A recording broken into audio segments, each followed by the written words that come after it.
Olá pessoal, tudo bem com vocês? Estamos de volta com a nossa série sobre transtorno de ansiedade. Já falamos alguns graus e hoje falaremos sobre a fobia social. Nada melhor que começarmos este assunto querendo saber de você. Você é tímido?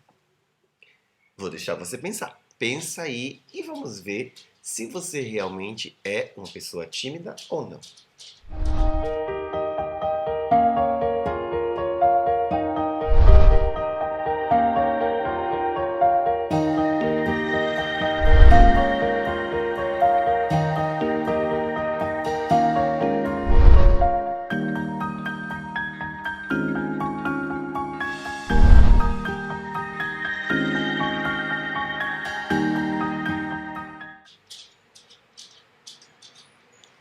Isso. Pensou? Então, uma pessoa tímida, é importante esclarecer, ela é tímida em qualquer situação. Seja a situação que ela esteja, qualquer momento que ela esteja. Então, ela é tímida com os familiares, ela é tímida com os amigos, ela é tímida, simplesmente ela é tímida. Em qualquer ambiente, ela é tímida. Se você tem ações de timidez em determinados lugares, em determinados grupos, então você não sofre de timidez, ok? Isso é importante a gente começar a esclarecer. Então, uma pessoa tímida, da forma como ela se comporta fora, ela vai se comportar também no determinado lugar, né? Seja inclusive com a família, tá? Então, isso é importante, muito importante a gente ficar ciente disso. Pois é, se você não é tímido, o que acontece? O que está acontecendo com você? Qual a coisa que está movimentando você? Então, essa coisa pode ser a fobia social, né? A fobia social, ela é mais que uma timidez exagerada. A pessoa ela gera uma ansiedade de uma forma que ela poderá perder o controle. Fica aquela sensação que ela poderá, inclusive, se perder, se desequilibrar e acontecer isso em diversas formas, diversas maneiras e em diversas situações. Como, por exemplo, falar em público, né? Falar em público. Ela vai falar em público e ela trava, ela vai falar em público e ela tem pânico, ela vai falar em público e existe uma sudorese, ela vai falar em público e se paralisa, né? Eu já vi casos de pessoas que, diante de uma apresentação de um trabalho numa faculdade, mesmo convivendo com os colegas, mesmo conhecendo todos os colegas, né? Se isso fosse apenas uma timidez, ela conseguiria expressar, né? Mas não, a pessoa simplesmente, a voz desapareceu, a voz sumiu, né? E teve casos, inclusive, que outra ocasião que a pessoa, inclusive, desmaiou ao fazer a apresentação, né? A pessoa também pode ter um descontrole aí ao assinar um papel diante de um escriturário. Para os homens também é uma questão de urinar no banheiro público. Vai ser assim, ele não consegue ir no mictório, naquelas pias de privadas masculinas. Ele fica esperando que tenha uma vaga, né, no banheiro privativo, né? Isso é uma questão muito complicada, principalmente para os homens, né? Se não tiver, ele não vai conseguir fazer ou desenvolver isso, né?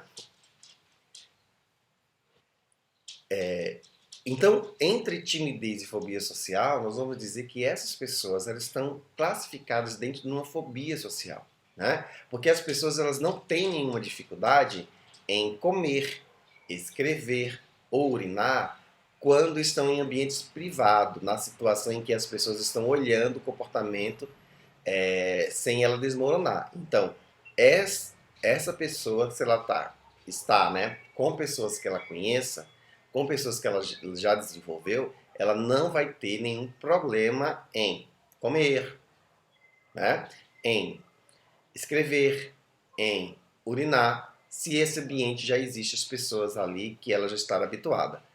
Uma pessoa tímida, ela não comeria, não escreveria e não urinaria, seja com as pessoas que ela conhece, seja com as pessoas em desconhecido.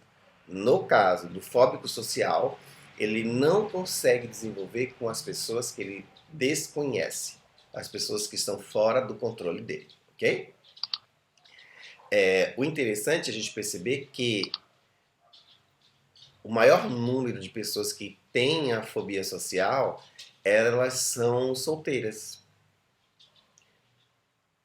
Uma pessoa tímida pode chegar a desenvolver um relacionamento, ter um relacionamento e casar. Isso não vai mudar a estrutura dela. Ela vai continuar com os seus anseios, os seus medos diante da pessoa que está casada, né?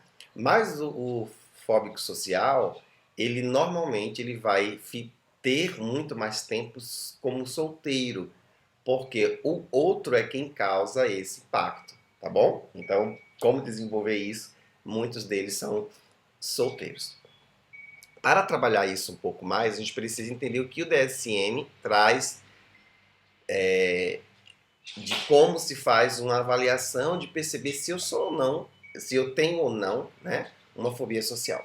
O primeiro deles, o medo marcante, persistente em uma situação ou um desempenho social quando está expostos a pessoas e não familiares diante de uma avaliação. Vamos lá. Se uma pessoa ela convive em uma sala de uma faculdade, tem 1 ano, 2 anos, e ela não consegue é, desenvolver, falar e expressar numa apresentação de trabalho, mesmo ela conhecendo as pessoas, essa pessoa ela é tímida. Agora, se deu 1 ano, 2 anos, as pessoas estão dentro dessa sala, dentro dessa turma, ela já conhece as pessoas, e ao ir na frente ela consegue desenvolver, ela consegue apresentar, ela consegue tratar bem, perguntar, falar bem sobre as dúvidas, questionar e etc. Então ela sofre de fobia social, ok? O tímido não vai mudar o comportamento. A pessoa fóbica, na medida que ela se ambientaliza com as pessoas, ela muda o comportamento, ok?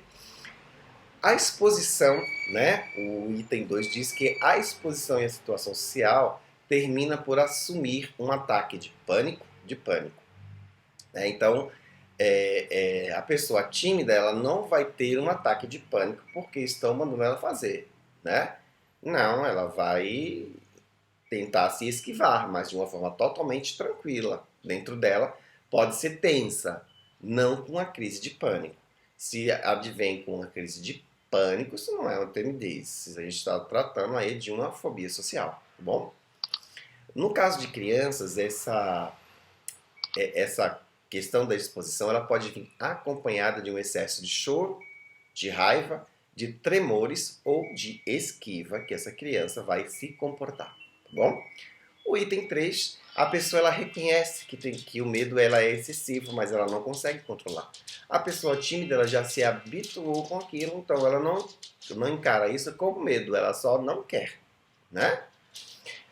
Item 4, evita situações ou demonstrações que temem socialmente. Então, a pessoa fóbica, como alguns outros que nós vimos aí de fobia, ela também vai se esquivar das situações que vai levar ela a se comprometer com essa situação.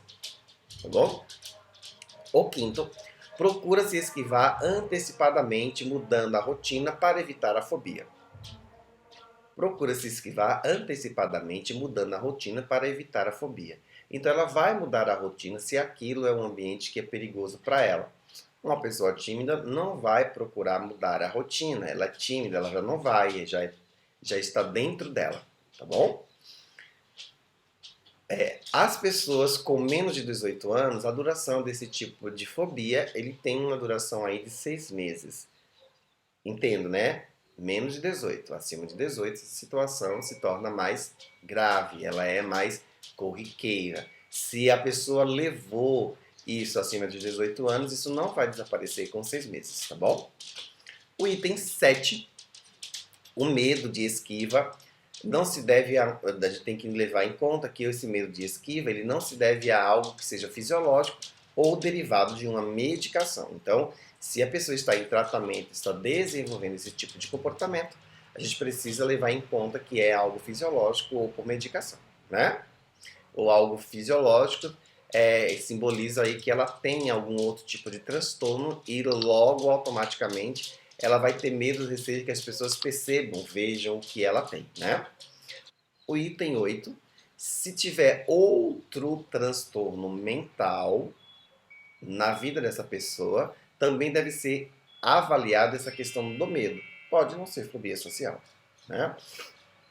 É importante ter em mente, dar uma olhadinha aí no SCAD, dar uma olhadinha aí nas outras fobias que nós falamos, que não se pode confundir a fobia social com o transtorno de personalidade de esquiva, né? É algo que nós já falamos aí naquela campanha do transtorno de personalidade e que não podemos confundir, porque uma coisa é uma coisa, outra coisa é outra coisa. Existem umas certas diferenças em cada uma delas.